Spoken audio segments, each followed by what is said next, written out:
یہ کہانی محض ایک سرنگ کی نہیں بلکہ ایک ایسے جغرافیائی اعصاب کی ہے جس پر پورے خطے کی سیاست، سلامتی اور طاقت کا توازن ٹکا ہوا ہے۔ اور جب بھی اس حساس پٹی میں کوئی نئی تعمیر، نئی فوجی سرگرمی یا نئی منصوبہ بندی سامنے آتی ہے تو نقشے پر کھینچی لکیریں جیسے زندہ ہو کر سوال کرنے لگتی ہیں کہ آخر اس کا اصل مقصد کیا ہے۔ یہی سوال اس وقت بھی اٹھ رہا ہے جب شلی گری راہداری کے قریب 36 کلومیٹر طویل زیر زمین ریلوے سرنگ بنانے کا منصوبہ منظر عام پہ آیا۔ ایک ایسا منصوبہ جسے سرکاری زبان میں ترقی، رابطہ کاری اور سہولت کا نام دیا جا رہا ہے، مگر خطے کے مبصرین اسے محض انفراسٹرکچر نہیں بلکہ خاموش اسٹریٹجک چال سمجھ رہے ہیں۔ یہ راہداری جغرافیے کا ایک عجیب سا اتفاق ہے۔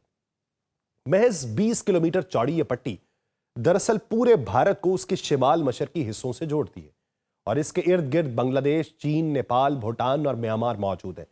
یعنی یہ محض زمینی راستہ نہیں ہے بلکہ ایک ایسا جغرافیائی پل ہے جس کے ایک سرے پر اگر دباؤ پڑے تو دوسرے سرے پہ پورا علاقہ ہل سکتا ہے۔ اسی لیے دفاعی ماہرین اسے چکن نیک کہتے ہیں، کیونکہ اگر یہاں رکاوٹ آئے تو پورے شمال مشرقی خطے کا رابطہ کٹ جائے گا۔ آپ سب پر سلامتی ہو، میں یاسر رشید ہوں اور آپ دیکھ رہے ہیں سنو نیوز۔ ناظرین، سرکاری بھارتی موقف تو یہی ہے کہ زیر زمین ریلوے لائن سے عام لوگوں کو سفر میں آسانی ہوگی، سامان کی ترسیل تیز ہوگی اور ہنگامی حالات میں امداد جلد پہنچ جائے گی۔ مگر سوال یہ اٹھتا ہے کہ اگر مقصد صرف عوامی سہولت ہے تو پھر سرنگ کو زمین کے نیچے بنانے کی ضرورت کیوں پیش آئی ہے؟ کیونکہ دنیا بھر میں جہاں صرف ٹرانسپورٹ بہتر بنانا مقصود ہو وہاں کھلی ریل لائن بچھانا زیادہ سستا اور آسان ہوتا ہے، اور بھارت میں تو عمومی طور پہ تو کھلی ریل لائن ہے۔ زیر زمین سرنگ ہمیشہ وہاں بنتی ہے جہاں سیکیورٹی یا عسکری حکمت عملی بھی غالب ہو۔ دلچسپ بات یہ کہ یہ منصوبہ ایسے مقام پہ بنایا جا رہا ہے جو بین الاقوامی سرحدوں کے انتہائی قریب ہے اور جس کے آس پاس نئے فوجی اڈے بھی قائم کیے جا رہے ہیں، یعنی انفراسٹرکچر اور عسکری تیاری ایک ساتھ چل رہی ہے۔ اور تاریخ بتاتی ہے کہ جب بھی کسی ریاست نے سرحدی علاقوں میں بیک وقت سڑکیں، ریل اور فوجی تنصیبات بنائیں تو اس کے پیچھے ہمیشہ طویل المدتی دفاعی منصوبہ بندی ہوتی آئی ہے، چاہے اسے ترقیاتی منصوبہ ہی کیوں نہ کہا جائے۔ اسی تسلسل میں ایک حالیہ اجلاس ہوا جس کی صدارت نریندر مودی نے کی۔ اس میں ایک اور سرنگ کی منظوری بھی دی گئی جو دریائے برہما پترا کے نیچے بنائی جائے گی، اور یہ منصوبہ اس بات کا اشارہ ہے کہ یہ معاملہ صرف ایک راستے تک محدود نہیں ہے بلکہ پورا خطہ ایک وسیع اسٹریٹجک نیٹ ورک میں بدلا جا رہا ہے تاکہ کسی بھی ممکنہ بحران میں فوجی نقل و حرکت تیز ترین ہو سکے۔ بھارتی حکام کا کہنا ہے کہ اس سے قدرتی آفات کے دوران امداد بھی آسان ہوگی، مگر ناقدین یہ پوچھتے ہیں کہ اگر ہدف صرف ریسکیو اور ریلیف ہے تو پھر جدید مواصلاتی نظام، متوازی سرنگیں اور فوجی اڈوں کے قریب گزرنے والی لائن کی ضرورت ہی کیوں پیش آئی؟ کیونکہ عام امدادی منصوبوں میں اتنی پیچیدہ عسکری نوعیت کی ٹیکنالوجی شامل نہیں کی جاتی۔ یہاں پہ بنگلہ دیش کا زاویہ نظر نہایت اہم ہے، کیونکہ سرنگ کا مجوزہ مقام بنگلہ دیش کی سرحد کے قریب واقع ہے، اور ڈھاکہ کے پالیسی حلقوں میں یہ سوال زیر بحث آ چکا ہے کہ اگر کل کو خطے میں کشیدگی بڑھتی ہے تو کیا یہ سرنگ صرف نقل و حمل کا راستہ رہے گی یا فوجی رسد کی مرکزی شاہراہ بن جائے گی؟ اسی لیے بنگلہ دیشی مبصرین اس منصوبے کو خاموشی سے مانیٹر کر رہے ہیں۔ بظاہر محتاط لہجہ ہے، کیونکہ سفارتی دنیا میں اکثر خاموشی بھی ایک پیغام ہوتی ہے۔ اس منصوبے کی لاگت 12,000 کروڑ روپے بتائی جا رہی، جو اس بات کی نشاندہی کرتی ہے کہ یہ کوئی معمولی تعمیر نہیں بلکہ طویل المدتی اسٹریٹجک سرمایہ کاری ہے۔ اور ماضی کا تجربہ یہی بتاتا ہے کہ جب ریاستیں اتنی بڑی رقم سرحدی علاقوں میں خرچ کریں تو وہ صرف معاشی فائدے نہیں بلکہ جغرافیائی برتری بھی حاصل کرنا چاہتی ہیں۔ عسکری ماہرین یہ کہتے ہیں کہ اگر کبھی اس راہداری کو خطرہ لاحق ہو جائے تو زیر زمین سرنگ ایک متبادل محفوظ راستہ فراہم کرے، یعنی اوپر حملہ ہو بھی جائے تو نیچے سے رسد جاری رہ سکتی۔ یہی وہ نقطہ ہے جو اس منصوبے کو عام ریلوے لائن سے الگ اور خالصتاً دفاعی نوعیت کا بنا دیتا ہے۔ اسی علاقے کے قریب باگڈوگرا ایئرپورٹ اور فوجی ہیڈ کوارٹرز کی موجودگی بھی ہے، جو اس بات کو مزید تقویت دیتی ہے کہ یہ خطہ مربوط عسکری لاجسٹک زون میں بدلا جا رہا ہے جہاں زمینی، فضائی اور ریلوے نظام آپس میں جڑے ہوں گے تاکہ کسی بھی ہنگامی صورتحال میں رد عمل کا وقت کم سے کم ہو۔ اس خطے کی تاریخ ہمیں یہ سکھاتی ہے کہ جغرافیہ کبھی غیر جانبدار نہیں ہوتا۔ جس مقام پہ 3 یا 4 سرحدیں مل جائیں وہ ہمیشہ بڑی طاقتوں کی توجہ کا مرکز ہوتی ہیں، اور شلی گری راہداری بھی انہی مقامات سے ایک ہے۔ یہی وجہ ہے کہ وہاں ہونے والی ہر تعمیر کو صرف ترقیاتی منصوبہ سمجھ لینا بہت سادہ فہمی ہوتی ہے۔ دلچسپ امر یہ ہے کہ عوامی سطح پہ اکثر ایسی خبروں کو یا تو نظر انداز کر دیا جاتا ہے یا انہیں معمولی سمجھ لیا جاتا ہے، حالانکہ عالمی سیاست میں اصل تبدیلیاں ہمیشہ انہی خاموش منصوبوں سے شروع ہوتی ہیں جن کا ذکر ابتدا میں صرف سرکاری بیانات تک محدود رہتا ہے، اور جب ان کے اثرات ظاہر ہوتے ہیں تو تب تک نقشہ جو ہے وہ بدل چکا ہوتا ہے۔ بنگلہ دیش کے سنجیدہ حلقے اسی صورتحال کو جذباتی انداز پہ نہیں بلکہ حقائق کی بنیاد پہ دیکھ رہے ہیں،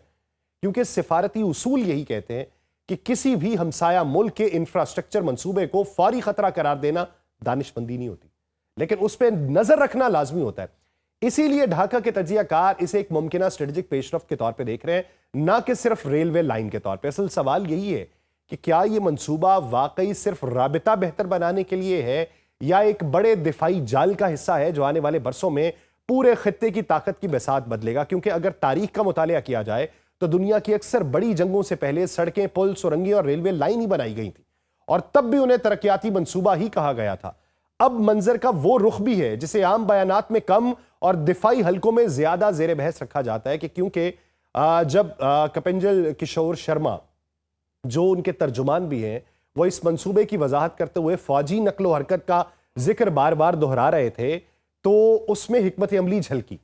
یہی وہ لمحہ ہوتا ہے جب کسی بھی انفراسٹرکچر منصوبے کی اصل روح کو سمجھنے کے لیے سرکاری جملوں کے پیچھے چھپی ترجیحات کو پڑھنا ضروری ہوتا ہے۔ ظاہر یہی کیا جا رہا تھا کہ یہ زیر زمین راستہ عوام اور مسافروں کے لیے سہولت کا ذریعہ ہوگا، مگر ماہرین کہتے ہیں کہ جب کسی منصوبے کے تعارف میں بار بار عسکری استعمال کا ذکر آئے تو یہ سمجھ لینا چاہیے کہ اس کا بنیادی مقصد ہنگامی حالات میں فوجی برتری قائم رکھنا ہے، کیونکہ عام ریلوے لائنز کے بارے میں کبھی یہ نہیں کہا جاتا کہ وہ حملے کی صورت میں بھی رابطہ برقرار رکھنے کے لیے بنائی جا رہی ہے۔ یہ جملہ صرف اسی وقت استعمال ہوتا ہے جب منصوبہ دفاعی سوچ کے تحت تیار ہوا ہو۔ پھر ان کے ایک ریٹائرڈ بریگیڈیئر ہیں پرابیر سانیال، ان کی گفتگو اگر آپ سنیں تو وہ اس سوچ کو مزید واضح کرتی ہے، کیونکہ وہ دہائیوں پرانے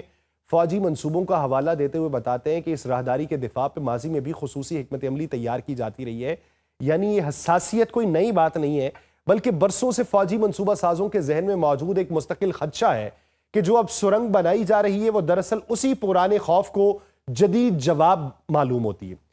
یہاں ایک اور اہم پہلو بھی ہے کہ دفاعی منصوبہ بندی ہمیشہ مستقبل کے خدشات پہ کی جاتی ہے، نہ کہ موجودہ خطرات پہ۔